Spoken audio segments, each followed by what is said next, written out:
আগামীকাল কুমিল্লায় যাবেন প্রধানমন্ত্রী শেখ হাসিনা।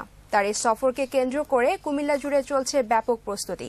বর্ণিল সাজে সেজে উঠেছে নগরী। বাহারি পোস্টার, ব্যানার আর তোরণে ভরে উঠছে নগরীর বিভিন্ন সড়ক। কুমিল্লাকে বিভাগ ঘোষণা, কোটা প্রথা বাতিল, ঢাকা কুমিল্লার সরাসরি রেললাইন ও বিমানবন্দর চালু সহ প্রধানমন্ত্রীর কাছে নানা দাবি কুমিল্লাবাসীর। সুমন রায়ের ক্যামেরায় হুমায়ুন কবির রনির রিপোর্ট, জানাচ্ছেন মোহাম্মদ নূর নবী। দীর্ঘ 12 বছর পর কুমিল্লা সফর করবেন প্রধানমন্ত্রী শেখ হাসিনা। সফরকালে তিনি মুরাদনগরের শ্রীকালী গ্যাস ক্ষেত্র ও সঞ্চালক পাইপলাইনের উদ্বোধন করবেন।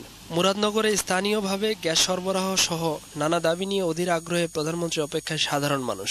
আমরা কুমিল্লার সর্বস্তরের মানুষ দীর্ঘদিন পরে ওনাকে পেয়ে আমরা আনন্দিত। গ্যাস, বিদ্যুৎ, রাস্তাঘাটের উন্নয়ন চাইবে, এই প্রত্যাশায় মুরাদনগরের 6 লক্ষ জনতা তাকিয়ে আছে মাননীয় প্রধানমন্ত্রী কখন আসবে। কুমিল্লাবাসী দীর্ঘদিন যাবৎ এই স্বপ্ন পোষণ করছে যে কুমিল্লাকে অবিলম্বে বিভাগ ঘোষণা করা হবে।